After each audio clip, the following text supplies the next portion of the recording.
అడిగి వేడుకొని ప్రార్థన చేస్తున్నాము తండ్రి. ఆమేన్. చాలా సంతోషం.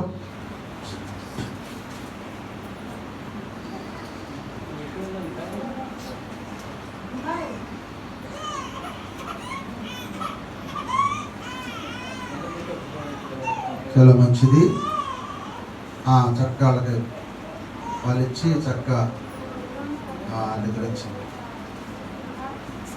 ఈ 121 కీర్తన కూడా యాత్ర కీర్తన, అంటే ప్రయాణం చేస్తున్నప్పుడు పాడిన కీర్తన. అన్నాలమ్మా.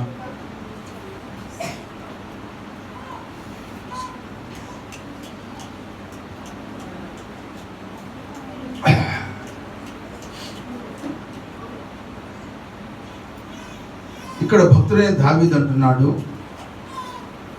ఈ ప్రయాణం అంటున్నాడు, కొండల తట్టు నా కళ్ళెత్తుచున్నాను. మనకు సహాయం కావాలి. ఓ పనికి వెళ్తున్నా సహాయం కావాలి, ఓ ప్రయాణం చేస్తున్నా సహాయం కావాలి. మనము ఎక్కడ ఉన్నా కూడా మనకు సహాయం కావాలి.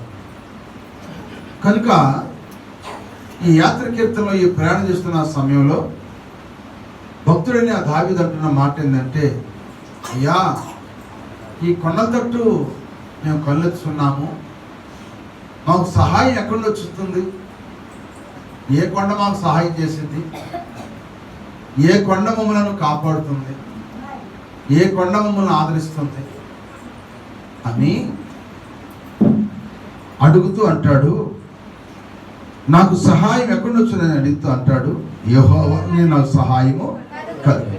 ఇంకెవరి వల్ల సహాయము? ఈ మనుషులు చేసే సహాయము తాత్కాలికమైంది. దేవుడు చేసే సహాయము శాశ్వతమైనది. శాశ్వతమైన సహాయం చేయగల దేవుడు మన ప్రభు యేసుక్రీస్తు వారు తప్ప ఇంకెవరు సహాయం చేయలేరు. సహాయం చేస్తారు. భూలోకంలో కూడా కొంతమంది సహాయం చేస్తారు. ఆ సహాయం కొంతకాలం ఉంటుంది, కానీ ఆయన సహాయం చేస్తే అంతవరకు. అందుకని యెహోవా వలనే నాకు సహాయం కలుగును. ఆయన భూమిని ఆకాశంలో సృజించినవాడు. ఎవరైనా యెహోవా అనగా ఎవరు? నిరంతరం ఉండు దేవుడు. ఆయన నిన్న నేడు నిరంతరము ఏకరీతిగా ఉన్న దేవుడు. ఆయనలో మార్పు లేని దేవుడు. ఆయన మారని దేవుడు, మార్పు లేని దేవుడు, మాట తప్పని దేవుడు, కాపాడే దేవుడు ఆయన. కనుక ఆయన ఎవరంటే ఈ భూమిని ఆకాశాన్ని సృజించినవాడు. ఎటువంటి దేవుడు అంట? భూమి ఆకాశాలను సృజించిన దేవుడు. భూమి ఆకాశం సృజించిన దేవుడు ఆయన. భూమి ఆకాశములు సృజించినప్పుడు, సూర్య చంద్ర తారలను నిలిపినప్పుడు, భూమి ఆకాశములు సృజించినప్పుడు, సూర్య చంద్ర తారలను నిలిపినప్పుడు, శ్రేష్టమైన మానవుని చేసినప్పుడు, శ్రేష్టమైన మానవుని చేసినప్పుడు, సృష్టికర్త నీవే, సర్వశక్తి నీవే, సృష్టికర్త నీవే, సర్వశక్తి నీవే, జగములో నిన్ను చేరి ప్రస్తుతించగా, జగములో నిన్ను చేరి ప్రస్తుతించగా, మాకు కాదు యెహోవా, మాకు కాదు, నీకే మహిమ ఘన ప్రభావము చెల్లుగాక. హల్లెలూయా. ఆయన ఎవరంటే భూమి ఆకాశాలను సూర్యచంద్ర నక్షత్రములను సమస్తము చేసిన దేవుడు ఆయన. ఆయనకే మహిమ కలుగును గాక. ఎవరికి మహిమ? ఆయనే సహాయం చేసే దేవుడు. ఇంతవరకు మనందరూ సహాయం ఆయన చేయమంటే మనం ఈ రోజుకి ఆయన సభలోకి వచ్చి కూర్చున్నాం. ఆయన మాటలు వినటానికి, ఆయన ధ్యానిస్తానికి, ఆయన స్తుతిస్తానికి.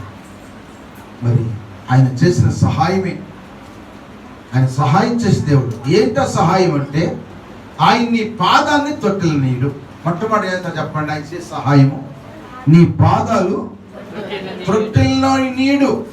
అంటే నీ పాదాలకి దెబ్బ తగలనీడు ఆయన. ఎంతమంది పాదాలు దెబ్బలు తగులుతున్నాయండి? పనుల్లోను, ప్రయాణాల్లోను, వాహనాల ప్రయాణంలోను, కాలినడకలోను ఎంతమంది ప్రమాదాలు జరుగుతున్నాయండి? ఎంతమందికో జరుగుతుంది. మన మధ్యకు వచ్చేవాడు లాగడ యెహోషువ, అతను మొన్న బండేసి కలుపుతున్నాడు. బండి స్లిప్ అయిపోయి అక్కడే పడ్డాడు, కాలు ఫ్రాక్చర్ అయింది. ఇప్పుడు 4 నెలలు 3 నెలలు లేగొట్టలేదు. చూడండి, నీ పాదములు తొట్టిల నీడు. ఎంతమంది పాదాలు తొట్టిల్లిపోతున్నవి, ఎంతమంది యాక్సిడెంట్లతో నడిచేటప్పుడు కూడా. ఇప్పుడు లిల్లీ పక్కలను నడుస్తామనంట, కాలు నీళ్ళలో పడి ఏమైపోయింది, ఎముక చిట్లేదు, చిట్టిన ఎముక చిట్లేదు. అంటే ఎంతమందికి దెబ్బలు తగులుతుందా, ఎంతమంది బాధపడుతున్నారు. ఏమిటైనా మన చేసే సహాయం అంటే మన పాదములను తొట్టిల్లనియడు. మన పాదాలు తొట్టిల్లనియకుండా ఈ రోజు మనల్ని కాపాడుతున్న దేవుడు ఆయన. హల్లెలూయా. ఆయన మనం కాపాడుతున్నా. తల్లి అయిన మరుచునేమో నేను నిన్ను మరువను, చూడుము నా చేతులలో నిన్ను చెక్కియున్నాను. తల్లి అయిన మరుచునేమో నేను నిన్ను మరువను, చూడుము నా చేతులలో నిన్ను చెక్కియున్నాను. నిన్ను కాపాడు అని చెప్పి వాగ్దానం చేసిన యేసయ్యా కళ్యాణించును, కళ్యాణించును, కళ్యాణించును, కళ్యాణించును. తుదిమి వచ్చు వరకు ఎత్తుకొని ముక్తాడును, సంకనెత్తుకొని కాపాడును. యేసయ్యా కళ్యాణించును, కళ్యాణించును. హల్లెలూయా. ఆయన కాపాడు దేవుడు. అందుకే నీ పాదములను తొట్టిల నీడు నువ్వు కాపాడువాడు కొనకడు. అంటే కునిపాటు కూడా ఆయన రాదు. మనం వచ్చి మందిరంలో కూర్చొని ఎంతమంది కునిపాట్లు పడతారు, ఎంతమంది కూరుపాట్లు వస్తాయో. ఇంటికాడ రామని ఆ కూరుపాట్లు, మందిరంలోకి వస్తే కూరుపాట్లు వస్తాయి చాలా మంది. ఏడొస్తాయి చెప్పండి? దేవుని సన్నిధికి వస్తే కూరుపాట్లు వస్తాయి చాలా మంది. వీళ్ళకాడ ఉంటే మళ్ళీ కూరుపాట్లు రావండి. ఎందుకని? అక్కడ రావు, ఇక్కడ ఎందుకు వస్తాయి చెప్పండి? ఇక్కడికి సాతాను వచ్చేస్తుంది. సాతాను చేసింది, నువ్వు వినమాక ఆ మాటలు, నువ్వు ఆ మాటలు వినమా, వింటే నువ్వు బాగుపడతావు నాకు తెలుసు. అందుకని ఎన్ని కూడా చూసావా, నిద్ర పెట్టేసి. నిన్ను కాపాడువాడు కొనుకుడు. దేవుడు కాపాడే దేవుడు కనుక ఆయన కొనుకుడు. అందుకంటే ఇశ్రాయేలు ప్రజలు కాపాడువాడు కొనకడు, నిద్రపోడు. ఆయన నిద్రపోయినా ఆయన కొనికిన ఈ ప్రపంచం భూమి అంతా క్లోజ్ అయిపోయింది. ఎందుకంటే అపవాదాని సమయం కొంచెమే కనుక ఎక్కడ మింగుదామా, ఎక్కడ దొరుకుతారని అది ఎప్పుడు తిరుగుతూనే ఉంది. ఎదుగుతుంది, తిరుగుతుంది, ఎదుగుతూ తిరుగుతూ ఉంది. దేవుని కాపుదల లేకపోతే మింగేసింది అంతే. ఏమి కుటుంబానికి ఎన్నోసార్లు వచ్చింది. ఎన్నిసార్లు వచ్చినా కంచె ఉండదంట ఆ ఇంటి దగ్గర. ఏమంటుంది చెప్పండి? ఎన్నిసార్లు వచ్చినా ఆ ఇంటి దగ్గర కంచె ఉండదంట. లోనికి వెళ్తానికి అవకాశం కుదరలేదంట. ఎన్నిసార్లు వచ్చింది, కంచె ఉంటుంది. ఏ కంచె అంటే అగ్ని కంచె. ఆ కంచె ఉండటం వల్ల వెళ్ళాక ఓ రోజు దేవుని దగ్గరికి వెళ్ళిందంట. దేవతల సమూహం దేవుని ఆరాధించే సమయం. ఆ సమయానికి వెళ్ళిందంట. వెళ్ళేటప్పుడు దేవుడు అన్నాడంట, అపవాది నువ్వు యాడ్ నుంచి వచ్చేవారు అన్నాడు. అయ్యా భూమి మీద నేను అటు ఇటు తిరుగుతా వచ్చానయ్యా. వస్తే మరి నా భక్తుడు చూసేవా? ఎంత చూడలేదయ్యా, నేను చూడని ఇల్లేది, నేను అందరి ఇల్లు చూస్తా. దానికి అందరూ తెలుసు, అందరు ఎట్టున్నారని తెలుస్తారు. ప్రతి ఒక్క ఇంటికి వెళ్ళి నేను చూడలేదయ్యా ఏ బిడ్డకి ఏపు గారి ఇంటికి కూడా చూసా, కానీ అవకాశం లేదు. ఏ బిడ్డకి నువ్వు కంచేసావు, అందుకని వెళ్ళలేకపోతున్నా. అందరిలోకి వెళ్తున్నా, అందరినీ భ్రష్టులు చేస్తున్నా, కానీ ఏపును భ్రష్టులు చేయలేకపోతున్నా. ఎందుకంటే ఆ ఇంటి నువ్వు కంచు, నువ్వు ఆ కంచి తీస్తే చాలు, నేను కూడా అతను కూడా భ్రష్టుడిని చేస్తాను. దేవుని స్తోత్రం. హల్లెలూయా. అది చెడగొట్టే పని ఎప్పుడు చేసేది కూడా సాతాను. చెడగొట్టే పని ఎప్పుడు చెడగొట్టేది మనిషిని. నువ్వు ఎంత ఆత్మీయంగా ఎదగాలనుకుంటావో అంతగా నేను చెడగొడతాను చూసిద్ది. నువ్వు ఎంత పెదరగడ రావాలనుకుంటావో అంతగా ఆలస్యం చెప్పించింది. నేను ఈరోజు ఆదివారం పెదరగడ వెళ్ళాలనుకుంటావు అనుకో, ఆ రోజు నీకు ఆలస్యం చెప్పించింది. అది చేసే పని అంతా అంతే, అపవాది పని అంతా అంతే. కనుక ఆయన కునకుడు నిద్రపోడు దేవుడు. ఆయన కునికి నిద్రపోయిన అపవాది మింగాలని చూస్తుంది. ఎవరిని? దేవుని ప్రజలను, లోకస్తులు కాదు మింగేది, దేవుని ప్రజల్ని మింగటానికి చూస్తుంది. కానీ దేవుడు ఎప్పుడు కూడా కొనకుండా నిద్రపోకుండా తన ప్రజలను కాపాడుతున్నాడు. తన రక్తంలో కడబడిన బిడ్డలను కాపాడుతున్నాడు. దేవుని స్తోత్రం చెప్పండి. ఇప్పుడు మన బిడ్డ, మన గర్భం చించుకొని, కడుపు చించుకొని పుట్టిన బిడ్డ, పేగు దించుకుని పుట్టిన బిడ్డ, ఆ నల్లగా ఉన్ని, ఎర్రగా ఉన్ని, పొట్టిగా ఉన్నా, పొడుగ్గా ఉన్నా, అందంగా ఉన్నా, అందం లేకపోయినా, కాకిపిల్ల కాకి ముద్దు, పిసిపిల్ల పిసికే ముద్దు. ఆ బిడ్డ మర్చిపోయిద్దా తల్లి? మర్చిపోయిద్దా? మర్చిపోదు కదా. ఆ బిడ్డ మీద ప్రేమ కదా. అలాగే మనం అందరూ ఆయన రక్తంలో కడగబడ్డాం. మనం ఆయన రక్తంతో మనల్ని కన్నాడు, ఆయన రక్తంలో మనం కడిగాడు, ఆ రక్తంలో మనల్ని కొన్నాడు. ఆయనకి మన మీద ప్రేమ. మరి అందుకే మన గురించి ఆయన నిద్రపోడు. నేను నిద్రపోతే అపవాది నా బిడ్డలను మింగేసిద్ది అని ఎప్పుడు కూడా దేవుడు కొనకుండా నిద్రపోకుండా తన బిడ్డలను కాపాడుతున్నాడు. హల్లెలూయా. అర్థమైంది? ఒకసారి స్తోత్రం చెప్పండి. కొనకుండా నిద్రపోడు ఆయన, ఎందుకంటే తన రక్తంతో కొన్నాడు కనుక, కడిగాడు కనుక ఆయన ఎప్పుడు తన బిడ్డలంటే ఆయన ప్రేమ కనుక ఆ బిడ్డలను కాపాడుతూ ఉంటాడు కనుక ఆ కాపాడు దేవుడి దగ్గర మనం కూడా జాగ్రత్తగా ఉంటే ఇక ఎప్పుడు అపవాది మనని ఆ ఏ ఇంటికి వచ్చిన కంచి మన ఇంటికి వేయబడును కాక. ఇక దేవుడిది తప్పక, దేవుడితేనే వచ్చింది కంచె, లేకపోతే రాలేదు. దేవుడి వచ్చిన కంచి తీయాలంటే ఎవరి వల్ల కాదు, ఏ శక్తి వల్ల కాదు. వాళ్ళు ఆయన తీస్తేనే ఆ కంచె, లేకపోతే రాదు. అందుకే దేవుడు ఏ ఇంటికి కంచేసినట్టుగా దేవుడు మన ఇంటికి కంచి వేయబడును గాక. మన ఇంటికి కంచి వేస్తే అపవాది మన ఇంటికి రాదు. ఎందుకంటే దానికి అది ఏ కంచి? అగ్ని కంచి. ఆ కంచిలో కూడా రావాలని దాని వల్ల ఏమైంది? కాలి బూడిదైతుంది భయం. దానికి అగ్ని అంటే మహాభయం. దేనికి? సాతానికి అగ్ని అంటే భయం. ఇప్పుడు మనకి ఒక ఊరు వెళ్ళాలనుకో, మనం భయం వేసి ఒక్కరికి వెళ్ళాలంటే భయం వేసి చెప్పండి, ఎవరు ఒకరు తోడు తీసుకెళ్తాం. ఆ డబ్బులు లేవన్నా సరే, నెత్తర డబ్బులు నీకు అవసరం లేదు, నా ఏమంటే రారా, నాకు తోడుగా ఉండరా అంటారా అని తీసుకెళ్తా. ఎందుకంటే తోడు భయం కోసం. అట్లా ఇప్పుడు దానికి ఏం భయం అంటే అగ్ని అంటే భయం కనుక అగ్నిలో నేను ఒక్కడిని కాదు, ఆయన బిడ్డలు కూడా తీసుకెళ్ళాలి. నేను ఒక్కడిని కాదు వెళ్ళేది, ఆయన బిడ్డలు ఎవరు యేసయ్య బిడ్డలు కూడా తీసుకెళ్ళాలనే అది ఎప్పుడు పగబట్టింది. తీసుకెళ్తాను మనం కూడా, తీసుకెళ్తే ఆ బిడ్డలు బట్టి నన్ను తప్పిస్తాడేమో అని దాని భయం. అర్థమైందా? పాతాళం ఎవరి కోసం చేశాడు? దానికోసం ఏర్పరిచాడు దేవుడు. పాతాళంలో ఉన్నారు దేవతలందరూ, పాతాళంలో ఉన్నారు, బంధించి అట్టి పెట్టాడు. పాపం చేశారు కనుక ఆది కాలంలో వాళ్ళు పాపం చేశారు కనుక పాపం చేసిన అందరూ కూడా దేవుడు కట్టించాడు కదా, బిలంలో వాళ్ళని బంధించాడు.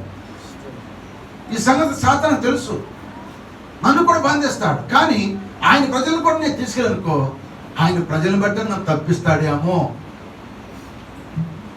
అని దాని ఉద్దేశం. కానీ ఆయన తప్పించాడు, దాని కొరకే ఏర్పరిచాడు. ఆ పాత్ర ఎవరిదంటే దాన్ని అగ్ని ఆనదు, పురుగు చాలు. కానీ దాన్ని అనుసరించి నడవద్దని దేవుడు మనకు వాక్యం చెబుతూనే ఉన్నాడు. దాన్ని మీరు అనుసరించవద్దు, దాని జోలికి మీరు పోవద్దు అని చెబుతూ ఉన్నాడు. చెప్పినప్పుడు మనం వెనక వెళ్ళామనుకో, ఇక దాని వల్లనే అవుతాం. అందుకే దానివల్ల కాకుండా ఉండాలంటే మనం దేవుని కలిగి ఉండాలి. అందుకే ఆయన ఇశ్రాయేలు పిల్లలను కాపాడువాడు కొనుకడు నిద్రపోడు. యెహోవాయే నిన్ను నన్ను అందరినీ కాపాడు. ఏంటి సహాయం అంటే మన కొనుక్కుండా నిద్రపోకుండా ఆయన మన కాపాడుతున్నాడు. ఇంతకన్నా గొప్పదని ఏముంది? మన పాదాల తొట్టిల్ని కూడా కాపాడుతున్నాడు. ఇంతకన్నా ధన్యత ఏముంది? ఇంకంటాడు కింద, నీ కుడి ప్రక్కన యెహోవా నీకు నీడగా ఉండును, పగలు ఎండ దెబ్బైనను నీకు తగలదు, రాత్రి ఎన్ని దెబ్బై నీకు. ఎందుకైనా కుడి పక్కన నీకు ఎట్టున్నాడంట? నీడగా ఉన్నాడంట. కుడి పక్కన ఆయన నీడగా ఉన్నాడంటే మన కుడి పక్కన ఆయన ఉంటాడు. మన కుడి పక్కన ఆయన ఉంటాడు కనుక నీ కుడి పక్కన అన్నాడు. మన కుడి పక్కన ఆయన ఉంటే మనకు నీడ. అందుకే మహోన్నతుల చోట నివసించేవాడు సర్వశక్తి నీడన విశ్రమిస్తాడు. అతను పక్కన 1000 మంది పడినను, అతని కుడి పక్కన 10,000 మంది కూలను అపాయం నీ యొద్దకు ఏమీ రాదు. ఎందుకంటే మన కుడి పక్కన దేవుడు ఉన్న కనుక మన మీద అపాయం రాదు. మన కుడి పక్కన ఎవరున్నారు? నీడగా ఉన్నాడు. ఎవరైనా యేసయ్య మనకు తోడుగా నీడగా ఉన్నాడు. అందుకే భక్తుడు రాశారు కదా,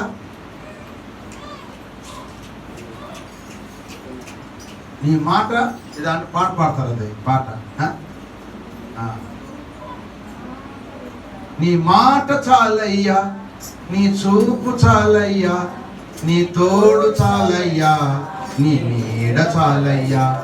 నీ మాట చాలయ్యా, నీ చూపు చాలయ్యా, నీ తోడు చాలయ్యా, నీ నీడ చాలయ్యా. నీకే నాకు చాలయ్యా, నేను ఉంటానయ్యా. నీకే నాకు చాలయ్యా,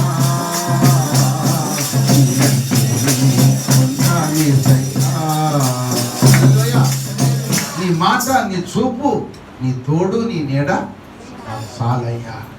ఆయన మాట, ఆయన చూపు, ఆయన తోడు, నీడ మనకుంటుంది. అందుకే నీ కుడి పక్కన ఆయన నీడగా ఉంటాడు కనుక పగలు నీకు ఎండ దెబ్బ తగలదు, రాత్రి ఎన్నెల దెబ్బ కూడా నీకు తగలదు. ఇది సహాయం.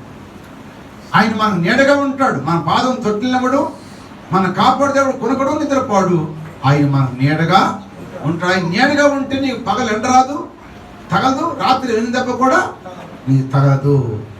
4వ మాట అంటాడు, ఏ అపాయము రాకుండా యెహోవా నిన్ను కాపాడును. ఆయన నీ ప్రాణాన్ని కాపాడు. ఏం కాపాడుతాడు? ఏ అపాయం రాకుండా అంటే ప్రాణాన్ని కాపాడుతాడు. దేవుడు మన ప్రాణాన్ని కాపాడు దేవుడు. ఆయన ప్రాణం ఉంటేనే దేవుని స్తుతిస్తున్నాం. ప్రాణం లేకపోతే దేవుని స్తుతించలేము. అందుకే భక్తుని దావీదు అంటాడు, నా ప్రాణమా సన్నుతించుము, నా అంతరంగమందున సమస్తమా ఆయన పరిశుద్ధ నామాన్ని కీర్తించు. ఆయన చేసిన ఉపకారము దేన్ని మరవద్దు. ఆయన సమాధి నుండి నా ప్రాణాన్ని తప్పించాడు, నన్ను విమోచించాడు, కరుణా కటాక్షతలను కాపాడాడు కనుక ఆయన స్తుతించు ప్రాణమని ఎప్పుడు తన ప్రాణంతో చెప్పుకున్నాడు దావీదు.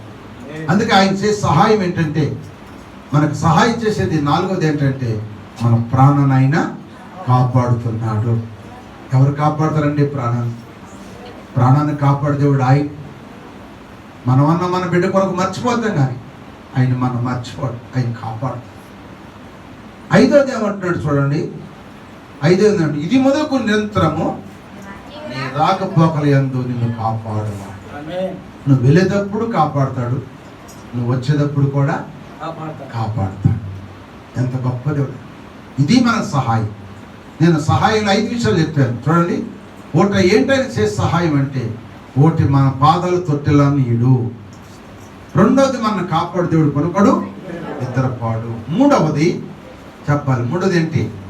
ఆయన నీకు నీడగా ఉంటాడు, 4వది నీ ప్రాణాన్ని కాపాడుతాడు, 5వది ఇది మొదలుకొని అంటే ఈరోజు మొదలుకొని నీ రాకపోలందు నిరంతరం ఆయన కాపాడుతాడు.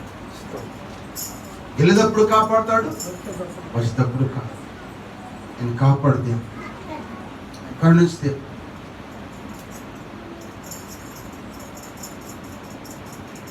కరుణించి దేవుడు కాపాడు, నన్ను కాపాడుతాడు. కారణం ఏంటంటే ఆయన రక్తంతో మనము కడపడింది. ఆ ముద్ర పొందుకుంటే దేవుడు కాపాడుతాడు. దేవుడు కాపాడుతాడు. ఆ ముద్ర లేకపోతే అపవాది మింగేస్తుంది. కొడుకు యవనస్తుడు, 2 బిడ్డలు పుట్టారు. అజాను బావుడు ఎంత సంతృప్తిగా ఉంటాడు. యాక్సిడెంట్ అప్పుడు కూడా చచ్చిపోవాలి. చూడండి, హఠాత్తుగా కాలు మరణంగా చనిపోయాడు. ఆ కుటుంబానికి ఓదార్పరి. ఆ కుటుంబంలో మీరందరూ కూడా ప్రార్థన చేయాలి. యవనస్తురాలు భార్య, 2 బిడ్డలు, తల్లిని చూడాల్సిన బిడ్డ తల్లి కన్నా ముందు వెళ్ళిపోయింది. తల్లి చేతుల మీద వెళ్ళిపోయింది. ప్రియమైన బిడ్డ, ఇటువంటి మరణాలు ఎన్నో. అందుకే యేసుక్రీస్తు చెబుతుంది, నమ్మి బాప్తిస్మం వాడు రక్షించబడను, నమ్మని వారికి శిక్ష విధించబడచ్చు. నేను మన సుబోసు కూడా చెప్పాను, అయ్యా నువ్వు మన రక్షణ పొందయ్యా, నువ్వు కూడా బాప్తిస్మం పొందని చెప్పి నేను సుబోసు కూడా చెప్పాను. బాప్తిస్మం పొంద రక్షణ ముద్ర ఉంటే ఆయన కాపుదల ఉంటుంది మనకి. ఎందుకంటే నా రక్తంతో ఆయన కన్నాడు. ఆయన రక్తం మనం తాగుతున్నాం, ఆయన శరీరం మనం తింటున్నాం కనుక ఆయన కాపాడుతుంది. కూర్చున్నాడు యేసుప్రభు. ఆ రక్తం, దేవుని రక్తంలో కడబడబట్టి ఎన్నో అపాయాలు తప్పించి కాపాడుతుంది. ఎంతోమందిని కాపాడుతుంది. ప్రియమైన దేవుని బిడ్డలారా, ఇంకెవరైనా రక్షణ లేనుంటే రక్షణ పొందడం చాలా మంచిదని ప్రభు పేట మనం చేస్తుంది. ఆ ముద్ర పొందునుంటే మనకు ఒక ధైర్యం ఉంటుంది. ధైర్యం ఎందుకు ఏంటంటే ఆ ధైర్యం అంటే నేను దేవుని ముద్ర పొందే కనుక దేవుడు నన్ను కాపాడుతాడు. ఆమె హల్లెలూయా. కాపాడుతాడు లేదా? కాపాడు. ఎన్ని అపాయాలు వచ్చేసరి సరే బతికిస్తాడు. ఎందుకంటే నేను ముద్ర పొందాం కదా. అయ్యా అంటే ఉన్నాను బాబా నీ కోసం, నేను ఇక్కడే ఉన్నాను, భయపడమాక అంటాడు. హల్లెలూయా. అదే ముద్ర లేకుండా అయ్యా అన్నావు అనుకో, నేను ఎన్నోసార్లు పిలిచాను అయినా నువ్వు నా యొద్దకు, నేను పిలిచినప్పుడు నువ్వు రాలేదు. చదవండి ఒక మాట, సామెతల గ్రంథం 1వ అధ్యాయం 4వ వచనం చదవండి. అక్కడ యేసయ్య చెబుతున్న మాట చదవండి. నేను పిలవగా ఏమంటున్నాడు? అయ్యా అంటున్నారు. నేను పిలిచినప్పుడు మీరు వినలేదు. నేను చేజాపితే మీరు ఎవరు లక్ష్య పెట్టకపోయి. నేను చెప్పే బోధ అంటే నేను చెప్పే మాటలో, నాకు ఇచ్చిన దేవుడు ఇచ్చిన మాటలో చెబితే మీరు ఏమి కూడా లేదంట. ఒక్క మాట లేదంట. తోసివేశారు. నువ్వు చెప్పేది ఎప్పుడు చెప్పేది కదా తోసేశారంట. నేను గద్దించినప్పుడు నీవు లోపడలేదు. కాబట్టి మీకు అపాయం కలిగినప్పుడు నేను నవ్వుతాను. నీకు అపాయం వచ్చినప్పుడు నవ్వుతాను. ఎందుకంటే నేను పిలిచాను కదా. నేను పిలిచినప్పుడు రాదు కనుక నీకు అపాయం వచ్చినప్పుడు నేను నవ్వుతాను. నీకు భయం వచ్చినప్పుడు నేను అపహాసం చేస్తాను. అపహాసం చేస్తానా?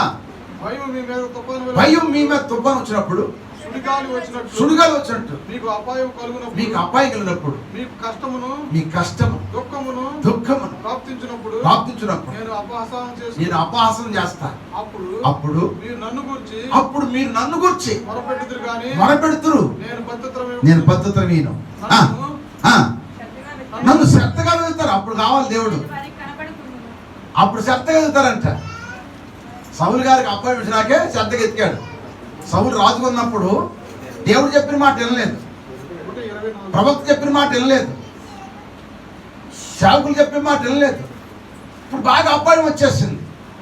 శ్రద్ధగా వెతికినా కూడా ఆయన దొరకలేదంట. శ్రద్ధగా వెతికాడు, మొర పెట్టాడు దేవునికి, మొర వినలేదు. శ్రద్ధగా వెతికినా కూడా దొరకలేదు. ఎడకెళ్ళాడు. ఇప్పుడు దొరకి కర్ణపిశాచి దగ్గరికి వెళ్ళాడు. కర్ణపిశాచి, నాకేం చెబుతావో చెప్పు. నన్ను దేవుడు ఎడబాసాడు. నాకు దేవుడు నాతో మాట్లాడతలేదు. నా పరిస్థితి అంటో నువ్వు చెప్పాలి. నేను పిలవమని ఆయన నువ్వు పిలవాలి. ఆయన పిలిస్తే నాకు ధైర్యం వచ్చిందే. నాకు ఎవరిని పిలవాలి? సమూయేలుని పిలవాలి. సమూయేలుని పిలుస్తుందని కర్ణపిశాచి పిలిచినప్పుడు భూమిలో నుండి సమూయేలు బయటకు వచ్చాడు. బయట రాగానే కర్ణపిశాచి కేకేసి ఏడ్చింది. భయపడమాక.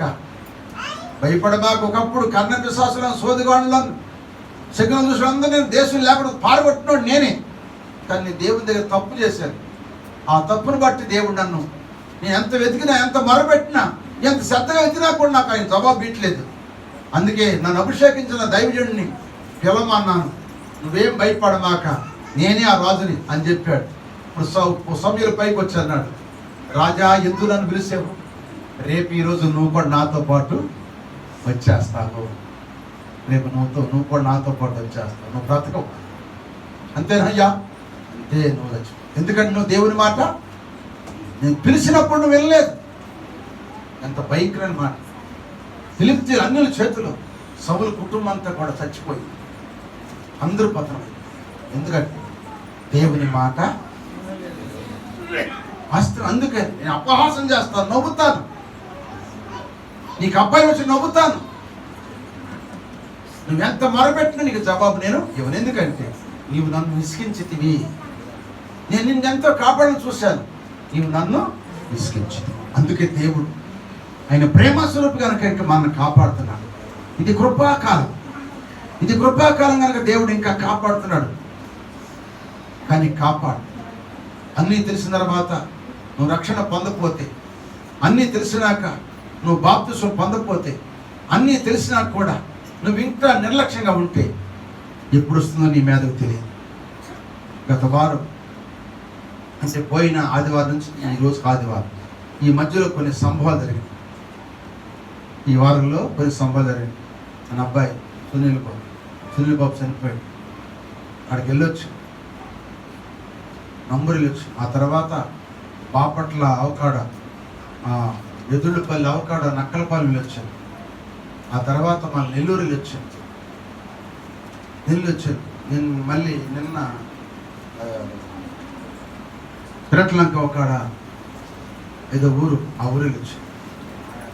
అయితే మాస్టర్ గారికి ఒక ఆయనకి యాక్సిడెంట్ అయితే చెప్తే ఆ నుంచి రేపటి వచ్చి ఆ మాస్టర్ భారతానికి వచ్చి ఆడికి వస్తే ఆయన బెడ్లో, ఆయన దగ్గర పెరిగే బెడ్లో మన ఎలీషాను ప్రవీణ్ అని చూడారు. అట్లా అంటారు ఇద్దరు. వాళ్ళ అమ్మగారు ప్రవీణ్ అంతా ఎలీష్ అంత ఉంటాడు పిల్లోడు. వాళ్ళ అమ్మగారిని తీసుకోవడానికి వెలవడపల్లి వెళ్తున్నాడు. తీసుకురాడు. కళ్ళు తిరిగినట్టుంది అంట. బండి పక్కన పెట్టాడు. అట్టా ఇప్పుడు అట్టా తెచ్చు. ఏంటని చూస్తే ఆర్టాక్, గుండె ఆర్టాక్. సరే, ఆ అబ్బాయి చచ్చిపోయిన టెన్షన్లో అందరూ ఉండగా ఈ చిన్న పిల్లోడు ఎంత 10 ఏళ్ళు 15 ఏళ్ళు ఉంటాయి. ఆ పిల్లోడు కూడా ఆర్టాక్ ఉందంటే ఆ పిల్లోడు కూడా చచ్చిపోయాడు. పాస్టర్ గారు నేను చెబుతున్నాను, నేను వెళ్తే అయ్యా పాస్టర్ గారు ఇట్లా కళ్ళ ముందు కనపడుతున్నారు, వాళ్ళు ఆలోచిస్తారు. నాకు 500 పెరిగిపోయింది షుగర్ అని చెప్తాను. మనం ఇప్పుడు స్థితి యవన బిడ్డలో 18 సంవత్సరాల బిడ్డ, 14 సంవత్సరాల బిడ్డ హార్ట్ వాళ్ళు ఈ వారం జరిగిన సన్నివేశం చనిపోయి. పాస్టర్ గారు చాలా బాధపడుతుంది. విజయరాజయ్య గారు చాలా బాధపడుతుంది. సంఘంలోకి వచ్చేవాడు చాలా బాధపడుతుంది. ఎందుకంటే మద్దరు చనిపోయాడు. ఆ కుటుంబం అంతా శోకం, సంఘం అంతా కూడా పాపం ఏదో ఏడుస్తుంది. ఆ దైవజనులు కూడా ఏడుస్తున్నారు బిడ్డల కోసం. చూడు, లక్షల మరణాలు. అందుకని దేవుడు మనం కాపాడపోతే మనం క్షణం కూడా బ్రతకలేము. ఈరోజు క్షణంగా బ్రతికేమంటే ఆయన మనల్ని కాపాడుతున్నాడు. ఏ అపాయము నా గుడారము సమీపమించనీయక, ఏ అపాయము నా గుడారము సమీపమించనీయక, మార్గములన్నిటిలో నీవే నా ఆశ్రయమైనందున, మార్గములన్నిటిలో